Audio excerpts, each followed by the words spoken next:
Assalamualaikum warahmatullahi wabarakatuh. Perkenalkan, nama saya Sakina dari Prodi D3 Kebidanan Semarang. Di video ini saya akan menjelaskan tentang faal yang isi materinya tentang sistem reproduksi wanita dan sistem pencernaan yang berkaitan melaksanakan ujian praktek fisiologi. Yang pertama yaitu fungsi organ reproduksi wanita. Fisiologi alat reproduksi wanita. Pertama, vagina merupakan saluran penghubung vulva dengan rahim yang terletak di antara saluran kemih dan lubang anus. Pada bagian ujung atasnya terletak serviks. Ukuran panjang dinding vagina mencapai 8 cm dan bagian belakang 10 cm. Dinding vagina terdiri atas 3 lapisan, yaitu lapisan dalam berupa selaput lendir atau membran mukosa berlipat-lipat. Yang kedua yaitu lapisan tengah, terdapat bagian yang lebih keras disebut kolumna rugarum. Yang ketiga yaitu lapisan luar, merupakan lapisan berotot yang terdiri atas serabut longitudinal dan melingkar. Pada kedua lapisan ini terdapat lapisan dari jaringan erektil yang terdiri atas jaringan areolar, pembuluh darah, dan beberapa serabut otot polos. Yang kedua yaitu uterus atau rahim. Uterus merupakan suatu organ muskular berbentuk pir yang tebal berotot terletak di rongga pelvis di antara vesika urinaria dan rektum. Uterus terletak menggantung di dalam pelvis dengan jaringan ikat dan ligamen. Panjangnya kurang lebih 7,5 cm, lebar 5 cm, dan tebal 2,5 cm. Dan beratnya 50 gram. Ukuran uterus berbeda-beda tergantung usia dan riwayat. Pada wanita yang belum nikah, pernah melahirkan, nullipara ukurannya 6-8 cm. Pada anak-anak panjangnya 2-3 cm. Bagi yang pernah melahirkan lebih dari 3 kali atau multipara, ukurannya mencapai 8-9 cm. 3 bagian utama uterus, yaitu fundus uteri atau dasar rahim, yaitu bagian uterus yang terletak di antara kedua pangkal tuba falopi. Yang kedua yaitu korpus uteri, bagian uterus yang paling besar saat kehamilan, berfungsi sebagai tempat janin berkembang. Yang ketiga yaitu serviks uteri, adalah bagian ujung serviks yang menuju puncak vagina disebut porsio. Hubungan antara cavum uteri dan kanalis cervicalis disebut ostium uteri internum. Uterus memiliki dinding terdiri atas 3 bagian, yaitu endometrium, myometrium, perimetrium visceral. Lapisan ini berperan dalam siklus head endometrium itu, yaitu pada penyeluruhan stratum fungsionalis dari endometrium. Sedangkan myometrium, bagian dalam yang mendukung rongga rahim, dapat membesar sesuai perkembangan janin serta mampu menghasilkan gerakan mendorong saat bersalin. Kemudian perimetrium visceral merupakan lapisan serosa yang terdiri atas ligamentum yang menguatkan uterus. Fungsi uterus yaitu sebagai tempat implantasi, retensi, serta nutrisi bagi janin. Saat persalinan, dengan adanya kontraksi myometrium atau otot uterus diikuti pembukaan serviks, janin dapat dilahirkan. Ketiga yaitu ovarium. Ovarium merupakan kelenjar berbentuk bulat telur terletak di sisi kanan dan kiri uterus di bawah tuba uterina yang terikat oleh ligamentum latung di bagian belakang. Tiap bulan ovarium mengalami siklus ovarium yang menghasilkan ovum.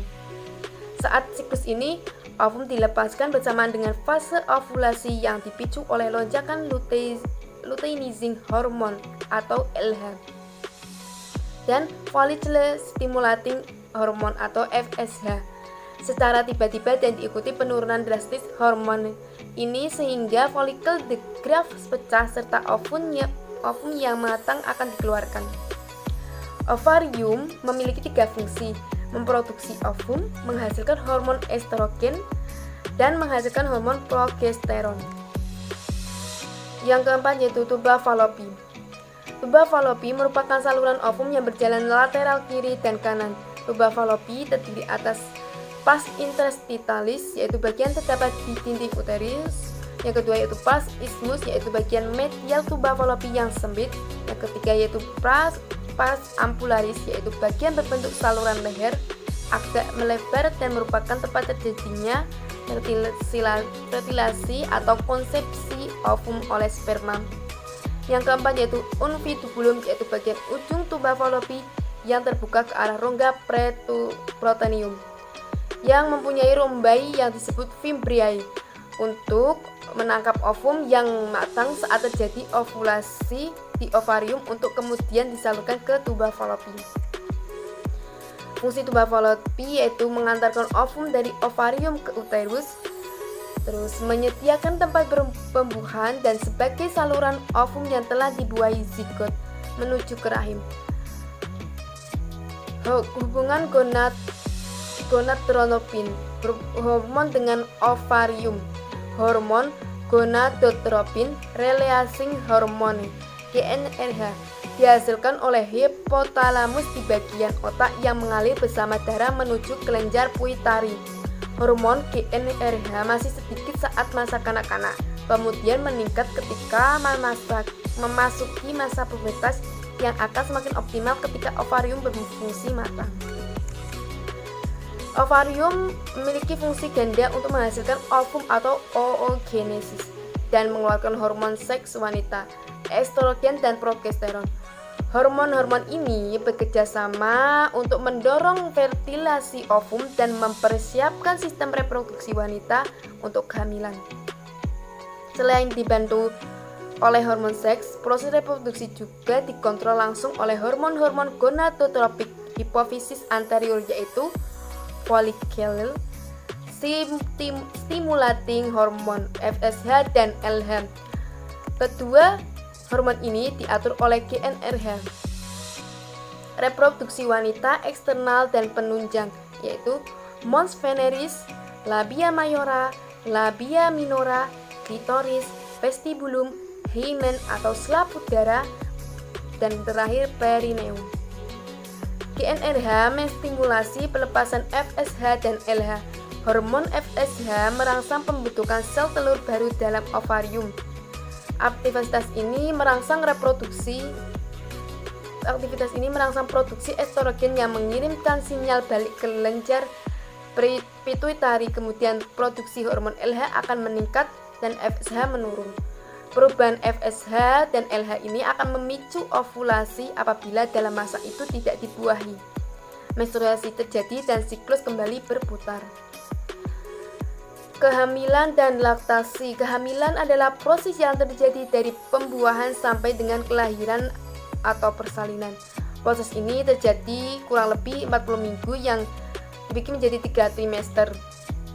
Proses pembuahan pada tahapan awal dimulai dari sel telur yang dibuahi oleh sperma, kemudian tertanam di dalam lapisan rahim, dan setelah itu menjadi janin. Proses yang terjadi setelah menjadi janin selama 40 minggu yang dibagi menjadi 3 trimester. Trimester pertama pada 0-13 minggu. Struktur tubuh dan sistem organ bayi seperti otak, sumsum tulang belakang, jantung, kepala, mata, mulut, hidung, jari, tangan, dan kaki, serta alat kelamin berkembang. Ibu hamil pun biasanya sudah biasa menunjukkan tanda-tanda umum seperti morning sickness, kelelahan, dan kenaikan berat badan. Namun, perut ibu hamil belum terlihat begitu besar. Kebanyakan keguguran dan kecacatan lahir muncul selama periode ini. Trimester kedua itu terdapat pada 14 sampai 26 minggu. Hampir semua organ penting tubuh bayi dalam perut ibu hamil sudah berkembang penuh. Bayi juga sudah dapat mulai mendengar dan menelan nutrisi dari makanan yang ibu hamil makan. Gejala morning sickness yang dirasakan ibu sudah mulai berkurang mereda. Namun ada gejala yang lain timbul seperti perut membesar, pusing karena tekanan darah rendah, mulai merasakan bayi bergerak, badan pegal, nafsu makan meningkat, beberapa area kulit menggelap seperti puding, serta muncul stretch mark pada perut, payudara, paha, dan mata. Trimester ketiga terdapat pada 27-40 minggu. Tulang bayi di dalam perut ibu sudah terbentuk sempurna. Ia pun membuka dan menutup mata serta merasakan adanya cahaya dari luar kulit. Bayi juga bergerak di dalam perut. Adapun gejala yang ibu hamil rasakan yaitu merasa mulas, payudara bocor air susu, mengalami beberapa kali kontraksi palsu, sulit tidur, rasa sakit dan bengkak di beberapa bagian tubuh ibu hamil seperti kaki. Di usia 36 minggu kehamilan, umumnya posisi kepala janin sudah menghadap ke bawah untuk siap lahir. Tetapi jika sampai 37 minggu lebih belum menghadap ke bawah, dokter akan melakukan operasi cesar. Tanda-tanda kehamilan yaitu telat head, mual dan muntah atau morning sickness, payudara nyeri dan putih menggelap, kram perut, perut kembung, lebih emosional, ngidam, keluar bercak darah dari vagina, merasa cepat lelah, sering buang air kecil. Setelah proses persalinan melahirkan bayi, ibu akan masuk ke tahap laktasi, di mana masa laktasi adalah masa di mana ibu memberi ASI kepada bayi dengan cara menyusui. Laktasi mempunyai dua pengertian yaitu produksi ASI atau prolaktin dan pengeluaran ASI atau oksitosin. Yang pertama yaitu produksi ASI atau prolaktin. Selama kehamilan, hormon prolaktin dari plasenta meningkat tetapi ASI belum keluar karena pengaruh hormon estrogen yang masih tinggi. Kadar estrogen dan progesteron akan menurun pada saat hari kedua atau ketika pasca persalinan sehingga terjadi sekresi ASI. Pengeluaran ASI atau oksitosin. Apabila bayi disusui, maka gerakan menghisap yang berirama akan menghasilkan rangsangan saraf yang terdapat pada glandula pituitaria posterior, sehingga keluar hormon oksitosin. Hal ini menyebabkan sel-sel miopitel di sekitar alveoli akan berkontraksi dan mendorong ASI masuk dalam pembuluh ampula. Pengeluaran oksitosin selain dipengaruhi oleh isapan bayi, juga oleh reseptor yang terletak pada ductus. Bila ductus melebar secara reflektoris, oksitosin dikeluarkan oleh hipofisis. Dasar-dasar menyusui bayi yaitu pertama, inisiasi menyusui dini atau IMD. Yang kedua, rawat gabung atau rooming in. Yang ketiga, tidur bersama. Yang keempat, mengetahui jadwal pemberian ASI. Yang kelima, posisi menyusui. Yang keenam, berikan ASI hingga usia 2 tahun. Manfaat ibu menyusui. 1. Pemulihan rahim. Kedua, ekonomis dan praktis. Yang ketiga, memperkecil resiko kanker. Yang keempat, sarana KB alami. Yang kelima, berat badan tak bertambah. Manfaat untuk bayi yang disusui. Mencegah infeksi, mudah dicerna, untuk pertumbuhan gigi. Faktor hormonal dalam reproduksi wanita. Sistem hormonal pada manusia. Hipotalamus adalah kelenjar pengatur fungsi reproduksi manusia. Sebagai pusat pengatur hemostatis, hipotalamus mengatur pengeluaran hormon yang bekerja pada gonad atau ovarium dan testis pada organisme. Hormon GnRH adalah hormon yang diproduksi oleh hipotalamus di otak. Fungsinya menstimulasi hipofisis anterior untuk memproduksi dan melepaskan hormon gonadotropin. Hormon yang termasuk gonad adalah hormon FSH, LH, HCG. Hormon gonad memang bukan hormon yang esensial yaitu hidup. Namun hormon ini berpengaruh di testis dan ovarium yang kandungannya mengatur fungsi reproduksi wanita dan laki-laki. Hormon FSH merupakan hormon gonadotropin yang diproduksi pada sel basal hipofisis anterior sebagai respon terhadap GnRH yang berfungsi dalam pertumbuhan dan pematangan folikel granulosa di ovarium wanita. FSH terikat dengan reseptor spesifik pada membran plasma sel targetnya yaitu sel folikel di ovarium.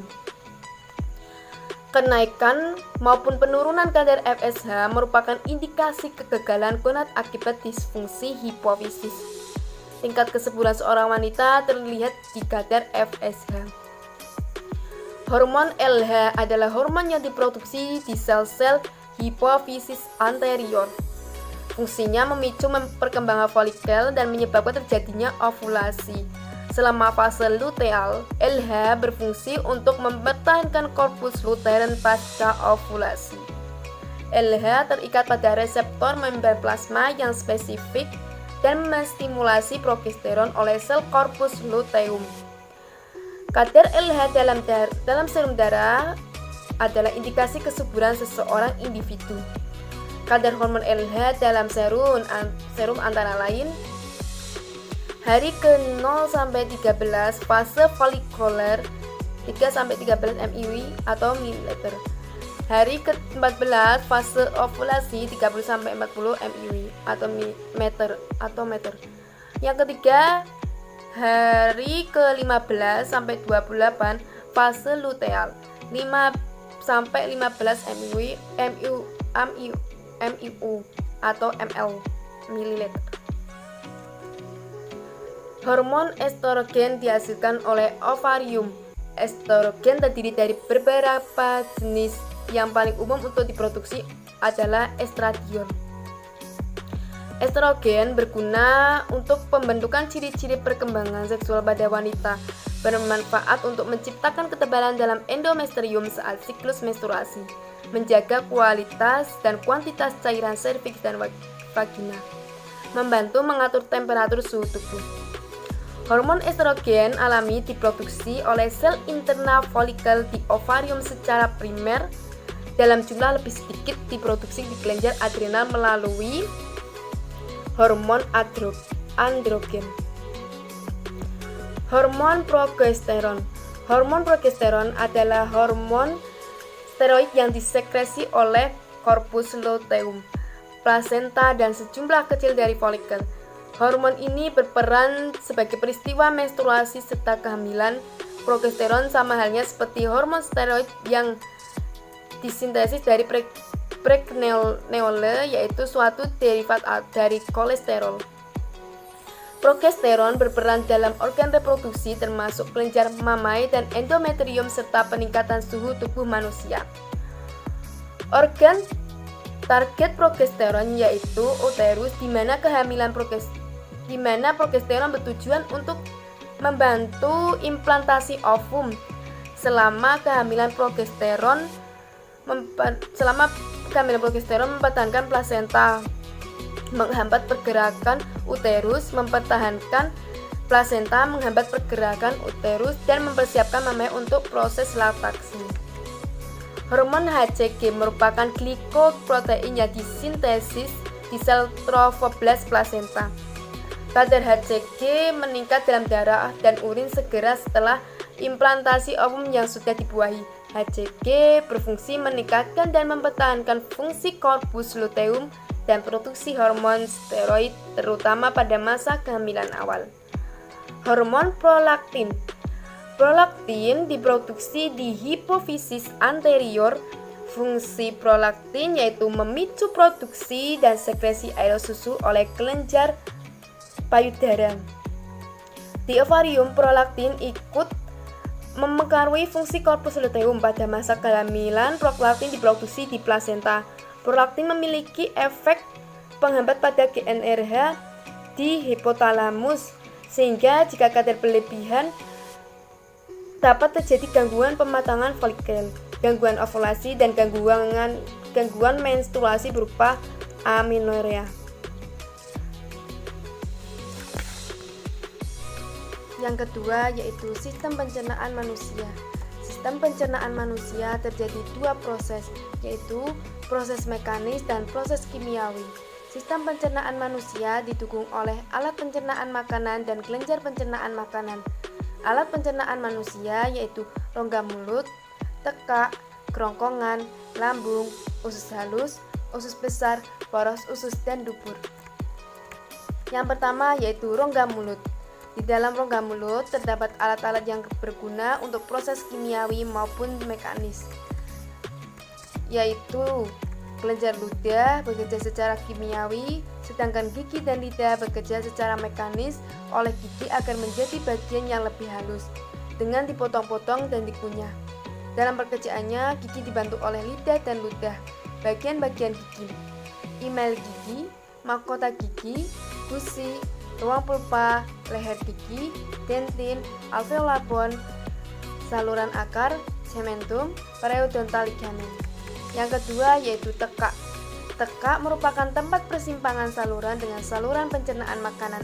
Tekak dibagi atas 3 bagian yaitu nasofaring, orofaring, laringofaring.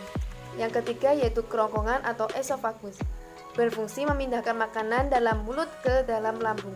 Kontraksi otot di dinding faring dan adanya makanan di bagian atas esofagus berkontraksi secara bergelombang pada dinding esofagus ke peristaltis. Lambung fungsinya menambahkan cairan asam pada makanan yang masuk, mengubahnya menjadi massa kental.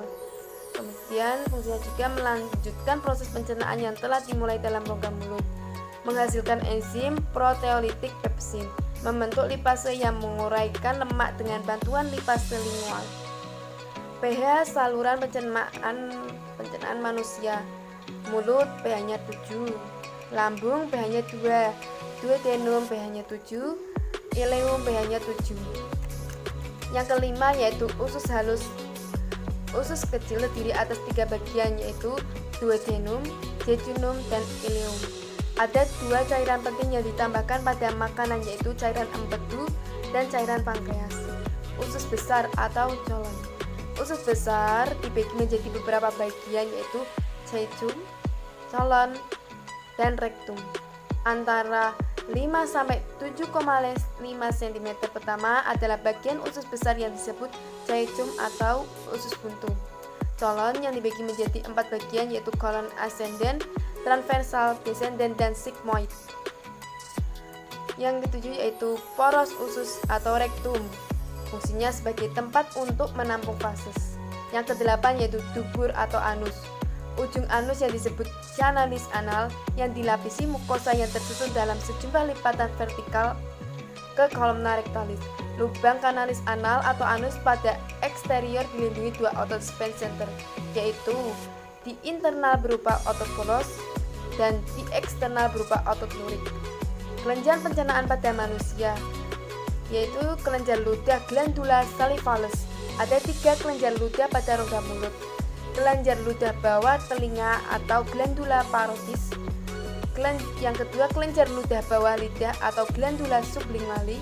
Yang ketiga yaitu kelenjar ludah bawah rahang atau glandula submangillaris. Fungsi kelenjar ludah yaitu mengeluarkan saliva yang merupakan cairan pertama yang masuk mencerna makanan. Kelenjar ludah menghasilkan ludahnya secara reflektoris. Kandungannya terdapat di dalam ludah yaitu 98% terdiri atas air, 2% meliputi ion-ion anorganis misalnya ion Ca, zat putih telur yang berbentuk lendir, enzim betialin yang terdiri atas enzim amilase dan enzim maltase. Kelenjar lambung. Kelenjar lambung penyusunnya yaitu asam HCl. Fungsi HCl lambung: 1. Merangsang keluarnya sekretin. 2. Mengaktifkan pepsinogen menjadi pepsin untuk memecah protein. Desinfektan: merangsang keluarnya hormon koleksitokinin yang berfungsi merangsang empedu mengeluarkan getahnya. Yaitu kemudian lipase, memecah lemak menjadi asam lemak dan gliserol, namun lipase yang dihasilkan sangat sedikit.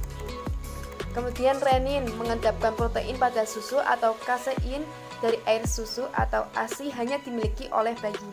Kemudian mukus, melindungi dinding lambung dari kerusakan akibat asam HCl.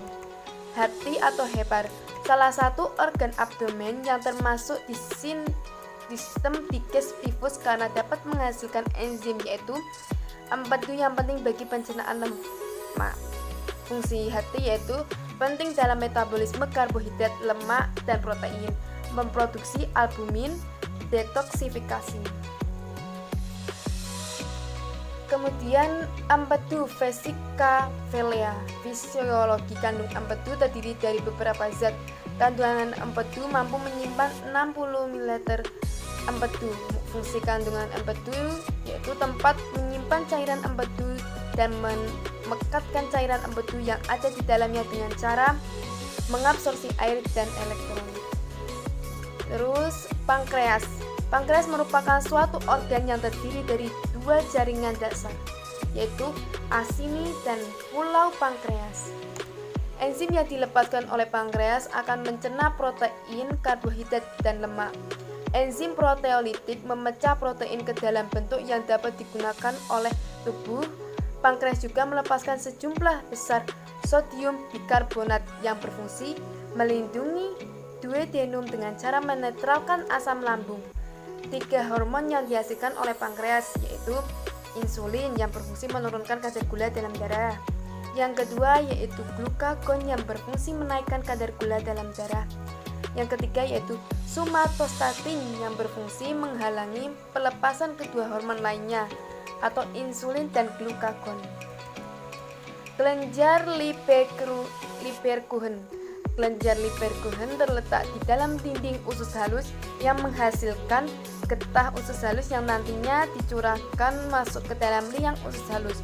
Susunan atau komposisi getah usus halus yaitu enzim enterokinase, enzim karbohidrase, enzim rotase, dan enzim lipase.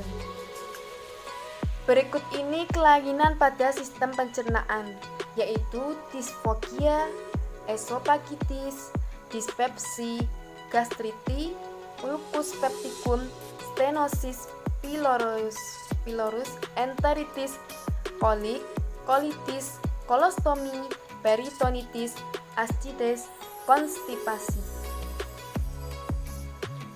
Sekian dari saya. Terima kasih. Wassalamualaikum warahmatullahi wabarakatuh.